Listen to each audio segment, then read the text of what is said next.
תפילת משיחנו ינהיג קהילתנו כולם יוצאים לקראתו לעזיז רבי דאגון ביתו אשרי כל משפחת ביתו כל אחד הוא איתו מקובלת תפילתו לפני אלוקים אשרי משפחת Shalom Bracha, que Akadosh Baruch Hu protège, vous donne la santé, la joie, la prospérité.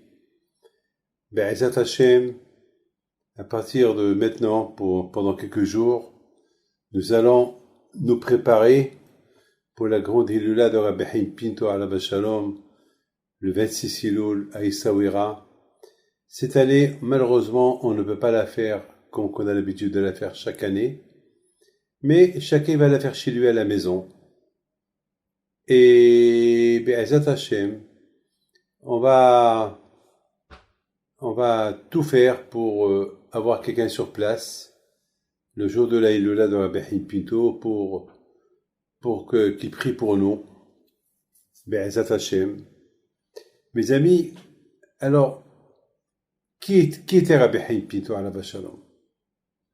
Maintenant, si on me pose une question, qui il était? Je dirais qu'il était un ange. Mais après, je dirais, il a dépassé l'ange. Parce que l'ange, s'il aurait été dans ce monde-là, il aurait fauté. Parce qu'il a pas les mêmes forces que l'être humain il a. L'ange est très fort là-haut où il se trouve. Là-bas, il n'y a pas le Sahara. Là-bas, il n'y a pas le mauvais penchant. Là-bas, il n'y a pas de faute. Il n'y a pas de péché. Mais dans ce monde-là, sans la Torah, il aurait craqué. Dans ce monde-là, les tzadikim, ils ont un grand travail à faire pour arriver à être ce qu'ils sont, ce qu'ils étaient. Je voudrais, mes amis, vous raconter une histoire sur Rabbi Haim Pinto et vous allez voir qui il était. Je vais vous raconter lorsqu'il était le grand rabbin du Maroc, le grand rabbin d'Essaouira. Tous les tzadikim, tous les rabbanim au Maroc, ils venaient le consulter.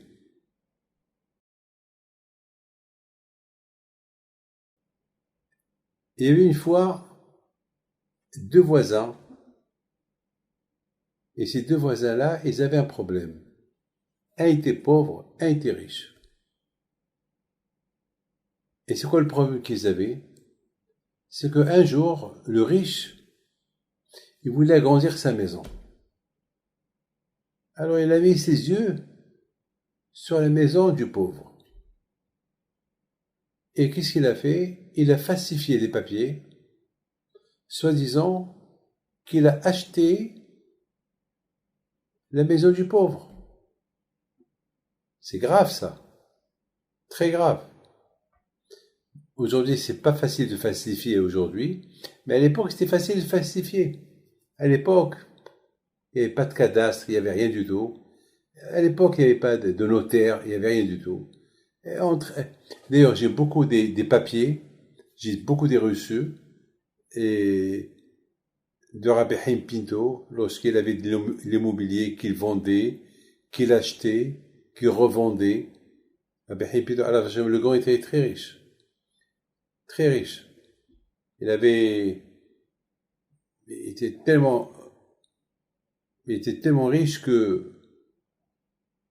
mais il était un grand ba'at tzedaka. Il n'a rien laissé. C'est-à-dire, il était riche, mais il dépensait tout. Et il avait pas mal d'immobilier à Essaouira. Il achetait, il vendait, il achetait, il vendait, il achetait, il vendait, pour ne pas dépendre de personne. Pour ne pas que personne ait pu lui donner un pot de vin. Il avait son argent. Vous savez qu'est-ce que Hachamim me disent? Hachamim me disent qu'Akadosh Baruch Hu, il choisit toujours des prophètes qui sont beaux, intelligents et riches et calés dans la Torah. Pourquoi? Comme ça, ils ont besoin de personne. Comme ça, ils peuvent traiter les problèmes qu'il y a entre personnes. Donc, on a eu beaucoup de tzadikim, comme Rabbeinu Akadosh, celui qui a écrit les Mishnayot. Lui, c'était milliardaire. Beaucoup de tzadikim. Rabbi Tarfon, Rabbi Akiba. Une fois, Rabbi Akiba, il a fait une ville, il a fait un bijou de la ville de Jérusalem pour sa femme. On avait beaucoup des grandes tzadikim qui étaient très très riches. N'oubliez pas que la raison pourquoi on choisissait un prophète riche, pour ne pas qu'il dépende de personne. Il a son argent. En général, vous savez ce qu'on appelle la protection. On essaye d'acheter un rabbin, on essaye. Alors les rabbins qui ont les moyens, on peut pas les acheter. On peut pas les acheter.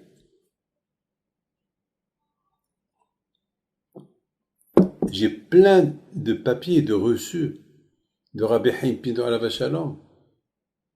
Regardez la maison de Rabbi Haim Pinto à Essaouira aujourd'hui.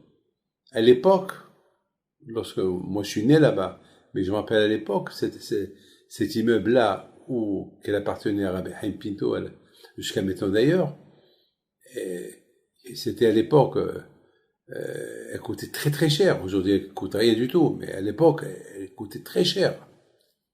Bon, Rabbi Haim Pinto alav shalom, il reçoit les deux pauvres. Pardon, le pauvre et le riche.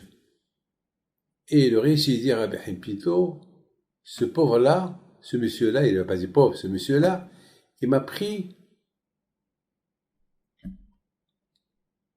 la maison que je lui ai achetée. Il me l'a vendue, il ne veut pas sortir de la maison. Et le pauvre, il a commencé à crier, il dit à Rabbi Haim Pinto, c'est pas vrai, c'est ma maison, je l'ai jamais vendue. Rabbi Haim Pinto demande, attends, il y a des papiers, comment vous l'avez vendu? Oui. Il prend les papiers, il dit, voilà, les papiers, tous les papiers sont là. Rabbi Haim Pinto alav shalom, il regarde les papiers, il voit que il y a eu un achat, il y a eu une vente, il y a eu un achat. Mais Rabbi Haim Pinto ne joue pas avec lui. Il a compris qu'il y a quelque chose qui ne va pas. Le pauvre, il a commencé à pleurer, il a dit, c'est pas vrai, Rabbi. Mais si vous dites que je dois lui donner la maison, alors je lui donne la maison. Mais Rabbi, sache que c'est pas vrai. Rabbi Haim Pinto alav shalom, il avait, tout de suite, il a une idée. Il lui a dit, tu sais quoi? Donne-moi ces papiers-là, je vais les garder dans le Hechal, là où il y a, comment il s'appelle, dans le Hechal, là où il y a le Sefer Torah. Et demain matin, on va retourner tous ensemble. On va ouvrir le Sefer Torah. Si les papiers, ils restent tels qu'ils sont, alors il y a eu une vente, il y a eu un achat. Mais si le papier il est blanc, comme ça, vierge, tout a été effacé, donc il n'y a rien eu. Vous acceptez? On accepte. Rabbi Haim Pinto n'a pas voulu les faire jurer. Rabbi Haim Pinto a compris que s'il le fait jurer, il va jurer sur un mensonge.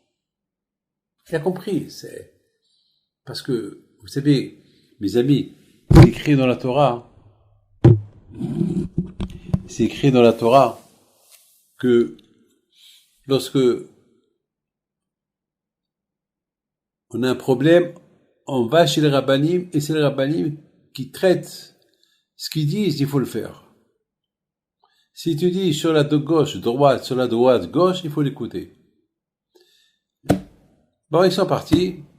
Le lendemain, tout le monde est retourné.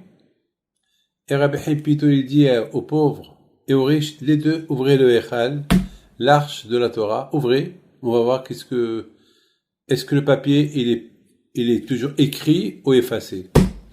Ils ont pris le papier et le papier était blanc. Rabbi Haim Pinto alav shalom, il se retourne vers le riche. Il dit, toi, t'es un menteur.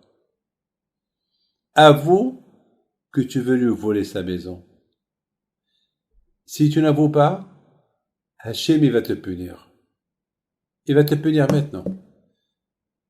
Tout de suite, il a eu peur, il a avoué que malheureusement, c'est la jalousie, c'est l'envie qu'il a voulu, qui fait ce qu'il a fait à ce pauvre-là. Rabbi Hippido Alavasha lui a dit, maintenant, tu déchires ces papiers, je vais vous faire d'autres papiers, comme quoi cette maison, elle est à lui, et que jamais toi tu l'as acheté de chez lui. Il faut que tu lui donnes tant pour dommages et intérêts, et aide-le à avoir une parnassa. Voilà comment Rabbi Hippido Alavasha Shalom, il était à son époque. C'était un homme, un père pour tout le monde. Avant qu'il pense à lui, il pensait aux autres. Et jamais il a eu peur. Il est décédé maintenant, il y a à peu près moins de 200 ans. Que son âme soit avec nous, son zéchout, et que le bon Dieu vous protège. Amen.